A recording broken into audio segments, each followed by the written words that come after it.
Okay, let's look at example 5 of our nonlinear systems. And again, one is a quadratic equation and one is a linear system.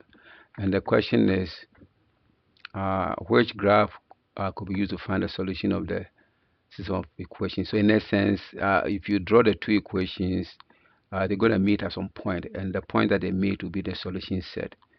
The question here is, which of these graph represent the proper representation of the two equations? So let's look at, usually for this kind of problem, the first thing you want to do is you want to take a look at the linear one. The linear one is easy to work with, so let's take a look at the linear one. Now, always represent this in the slope-intercept form. If I do this, then this equation here becomes, I'm going to move my x to the other side, so it becomes 2x plus 10 divided both sides by 2, and so it's giving y is equal to x plus 5, right?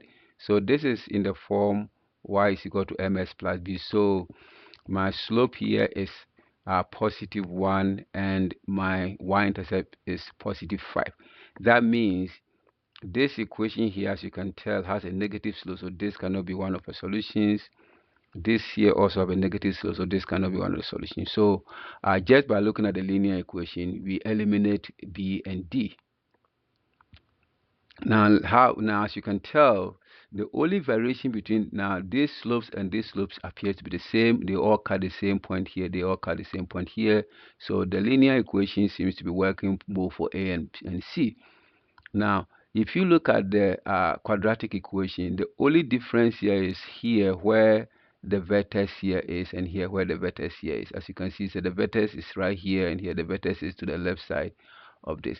So what you want to do, for instance, is, and as we move forward, we're going to use the vertex form, which if you want to apply that is the easier way to solve it. But we have a whole session looking at the vertex form, so we will take a look at that. But let's look at another simple way of doing this. So what we're going to do here is say, well, let's see this equation here. So when this equation, when x equal to 0, guess what? Y is equal to 3, right? So y is equal to 3. So we're going to assume that for this particular case, this point here, the point where it cuts the axis here is 3, and the point where it cuts the axis here is 3, right here. If it is 3, that means we need to determine whether when we put an axis, obviously 3 is going to be higher than this point right here, and 3 has to be higher than this point here. Let's see how it works, because this point is 3, so this cannot be more than 3 on the right side, and this point is also 3, therefore this thing has to be lower than 3 on the left side. So let's plug in, say x is equal to 1 on the positive side. Therefore y will be equal to 1 squared plus 2 times 1 plus 3, and that will be equal to 1, that will be equal to 6. So if you move to the right side, then of course we expect our y to be bigger than the point where it cuts the y-axis here, and therefore it cannot be this here. The y is low, so it has to be somewhere, and this looks more plausible. And so here, if you look here, the y here is lower, is maybe 2, but we expect y going to the right should be increasing, and therefore this cannot be. So your answer here will be this one. You see that? I'm sorry, your answer here will be this one and not this one. Now you can also go a second one and say, well, let's take x is equal to -1, and then y is equal to -1 squared is also 1 plus 2 times -1 plus 3. That gives us 1 minus 2 plus 3, and that gives us 2, right? So obviously when it's 2, we're gonna get this here.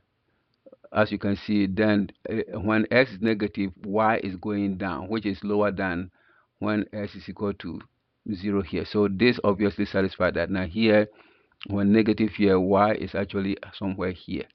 See that, which is bigger than the 3. Therefore this here will be, so your answer here will be your A. That is how you analyze it. And like I said, when we begin to look into the vertex form, you use that to help you solve this kind of problem, and your life will be much better if you can understand that one also.